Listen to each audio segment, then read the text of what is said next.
มาสูงพี่น้องผู้ปันแห้งสื่อข่าวเซียนมีเดียวขอดังเสียงนะครับเนาะเมื่อได้ก็แม่นยาในวันที่14เดือนธันวาคม2026ในเขาปุ่นตาเนอรายการข่าวคาตอนนี้ได้ก็เกี่ยวดังข่าวเงาเกี่ยวกับไปลองศึกมันและดังศึกเก่ากลางเอเมนตีนะครับเนาะไล่พบทบปุกโอกันตีลาเซียวนะครับไล่ปุกโอกันลองเครื่องมิ้นจอบข่าวเนอเวียงเหล่ากายและ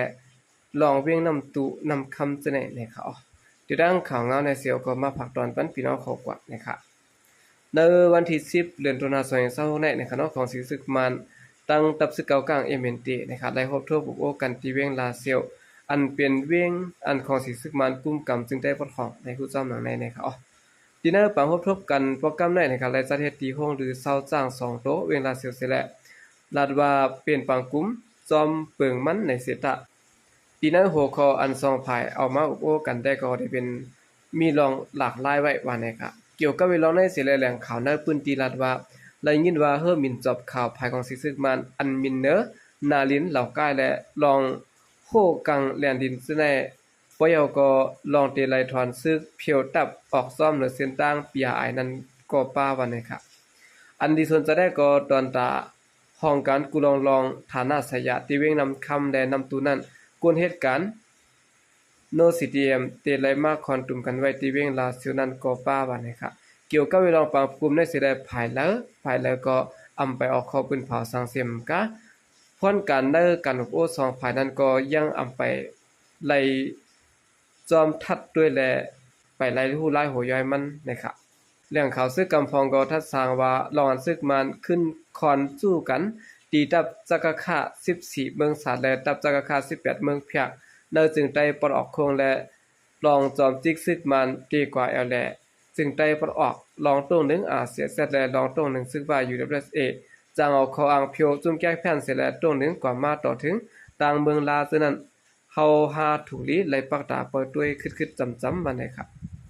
ผู้ได้เพ่นการซึกก็ดึงลัดแหนไว้ว่าลองตั้งอันซึกมันเขามาสู้ขอนแห้งซึกไว้น่าจึงได้ปลดออกเสียและเย็นไว้อยู่เสียตะเพราะว่าเอาการซึกว่าได้ก่อซึ่งมันเปลี่ยนแผนการตากำแถมแห้งซึกเขาก้วยเมื่อเหลียวในตักเตไหลปักตาเปิดด้วยจอมผายซึกว่า171ปอดจานไว้สังว่าซึกเขาดุกต่างนั้นตรงมาปนไหนซึ่งตักเตไหลพังปักตาด้วยจอมงอลายการซึกน่าจึงได้ปลดออกโคงไว้อยู่นะครับย่ำเดี๋ยวในเงารายการซึกของซึกมันซึกว่า UWSA ซึกเก่ากลาง MNT และร่างซึกประลอง TNLA ซึกใต้ SZPP ที่ได้ซึ่งใต้ปดของและตั้งของซึกมันตับซึกว่า UWSA ตับซึกซึ่งใต้ RCZ น่าซึ่งใต้ปดจานนั้นจากได้มีเงารายการซึกอันหลากหลายมาเหลือเก่าอยู่ในบริเวณการซึกก้อน1ลัดนี่นั่นไหนเอาคันได้ก็เป็นข่าวเฮาเนี่ยเนาะซึกเก่ากลางในตั้งซึกมันได้พบทบโองกงี้กันนะครับลองซึกมันเอาเฮอมินเมื่อเรียบตีเวียงเหล่ากาย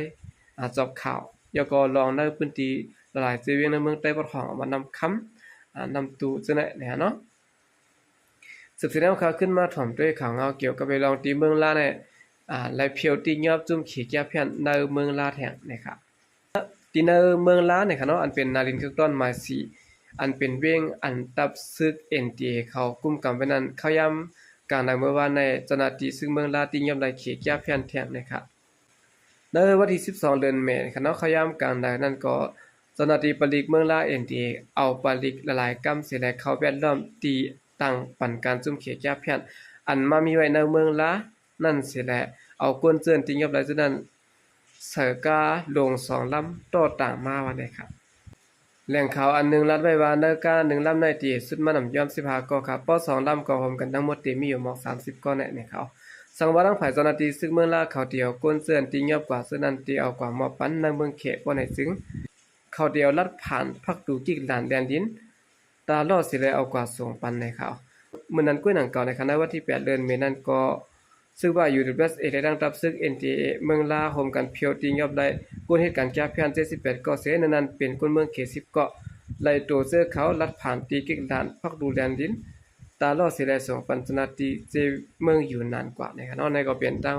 ภายรองตรงถึงตีเมืองลานะครับสืบเสนอข่าวขึ้นมาถ่อมด้วยข่าวเงาเกี่ยวกับไปลองไหว้ปางตื้อยาวมักอันไปแดกกึดตั้งน้ำนะครับกวนจอกแม่เก็บได้มัก RPG สิและเอามายาด้วยนะครับที่ได้มักแดกเสด็จตายถึงตีเนี่ยเนาะ ลองได้เป็นกว่าในวันที่11เดือนธันวาคม2026นะครับอันเป็นกวนใจหวานปังไห้นะเนาะหน้าไอคันจีเวงเก็บแม่จึงได้ปลดหอกนะครับชื่อห้องใจทุนหันอายุ33ปีนะครับกว่าส่วนมันเห็นแลเก็บไหลหมักแมงอันไปแตกและซ้ำเอามายาเรียนตีขึ้นนะครับหมักในกึ่งกลางแตกเสริมมันใจและไหลดูตายถึงตีกำเดียวนะครับต่างเรียนความใจนะครับเนาะพี่น้องเขาดีพังได้เด้นะครับเพราะว่าหันหมักไปแตกพวกไหนจึงอย่าไปเอามาเรียนด้านล่างนะครับกวนอันอยู่หิมจำมันใจก่อนหนึ่งอันหัวหันจอมมันนันลัดในสื่อข่าวได้แล้วกว่าว่าสะทุนหันในมันกว่าส่วนมันสิได้ซ้ำกว่าเก็บเลยหมัก RPG นะครับซ้ำเอามาตีขึ้นมันใจสิแลมาเคาะเขะๆเนาะอังยาด้วยไหนแหละหมักกึ่งกลางแตกใส่มันใจค่ะขามันปอพุดขาดคนหนึ่งและมือก็พุดเหมือนกันค่ะจอมตัวมันก็ปอย่อกว่าเสียงเขาเผยยินเสียงหมักแตกยาวโกนหิมหอมอ่อนกันเมื่อด้วยก็มันปอลูดตายโกเลือดโกอย่างไว้ว่าในเขาสืบรัดในแท้ว่าเตียนมันใจกว่าเก็บเลยหมักนั่นเปลี่ยนตีซึ่งมาตั้งจุ้มซึ่งลอยเทียนเอาเป็นปางตึกกันเมื่อปีป่นมาเขาหมัก RPG นั่นเพราะว่าใจห้างซึ่งลอยก็เปลี่ยนของซึ่งมันค่ะแล้วในรีเลย์พังสตีกันอยู่ในตึกเปลี่ยนอันกว่าหันเมียนกุ้ยหมักอันไปแตกเสียแล้วอันเฮาคาไปหันนั่นก็สร้างกึดแทงตั้งนำอยู่ไว้เปลี่ยนปางตึกกันยาวจุ้มแล้วก็อำมากดทัดมาเพียวปั่นขึ้นคาโดซ้ำมาหนาโวกว่าและคนเมืองในขายะอันยาหมากมันแน่ว่านะครับตีเวียงเกียกไม่ได้ซึกมันขึ้นตึกซีหมอลายขึ้นในมือจุ่มซึ่งลอยเทียนเอาเองเมื่อได้เดือนออกตุลาคม2025นั้นสิแลปั่นการพ้องงามมากขึ้นนะครับอันก้นเมืองเฮาขาถูกที่พังไว้จอมปืนตีเสื้ออันยามีปางตึกซึกเสือนั้นสร้างเตมีหมักแมงพังดินและหมักแมงกูแซนอันไปแตกย่านบ่ได้สั่งกว่าทั่วพันซึ่งอำถูกดีเข้าจำอำถูกดีกว่าที่เตอละโดกปองลัดปันตีภูมิปุนพรกำเดียวนะครับอันนี้ก็เปลี่ยนข่าวเงาคนเมืองจากแม่กว่าหันหมักสิได้เก็บมาเรียนเนี่ยเนาะพังได้เตะนะครับอันในคนเฮาก็อาสาบ่ยาวๆนะครับถูกดีพังนะเนาะอย่าไปเอามาเรียนนะครับสืบสินเอาข่าวขึ้นมาถ่อมด้วยข่าวเงาเกี่ยวกับเรื่องตั้งเมืองลาวก็มีรองกวาดล้างแก้เพียนตี3เจียงค่ำนะครับเมื่อในวันที่13เดือนธันวาคม2026นี้นะครับเนาะภายหลังเจ้าหน้าที่ลาวเขากวาดล้างที่ยอบซุ่มเขตแก้เพียนในเมืองตุนผึ่งเมืองลาวแลนดิน3เจียงค่ำเสียแล้วตียอบได้ซุ่มเขตแก้เพียนทั้งหมด62เกาะนะครับเป็นคนเมืองโฮมตุมมัน44เกาะและเขต4เกาะอินเดีย10เกาะอิธิโอเปียนะครับเนาะ4เกาะและดังโฮมปะดังคอมพิวเตอร์และเฟินตั้งนำนะครับในวันที่12เดือนธันวาคม2026นั้นก็ที่ในเมืองห้วยทรายเมืองลาวนั่นเองเนาะผ่านทางเจ้าหน้าที่ลาวเขาและมีรองติงยับซุ่มเขตยาเพียนทั้งหมด71เกาะเหมือนกันนะครับนั้นก็หนังเก่านะครับในวันที่11เดือนธันวาคม2026ที่เมืองตนพื้นนั้นก็ติงยับไหลแทง1ป่า59เกาะเปลี่ยนก้นลาว1ป่า6เกาะและเมืองโฮมตุมมัน34เกาะเขต9เกาะฟิลิปปินส์5เกาะมาเลเซีย4เกาะและอินโดนีเซีย1เกาะนะครับที่เรียกว่าเขตก็ได้เป็นโฮเขานั่นค่ะเนาะก็อ่อนเฮ็ดนะครับมีเก่าก่อไว้นะครับเนาะหรือนั่นก็เป็นก้นต่างเมืองนะครับนอกจากนั้นก็ในวันที่5เดือนธันวาคม2026นั้นก็ตั้งฝ่ายเจ้าหน้าที่ลาวนะครับติงยับได้จุ่มเขตแก้วแผ่นทั้งหมด24เกาะเป็นก้นเครือเขต17เกาะนะครับ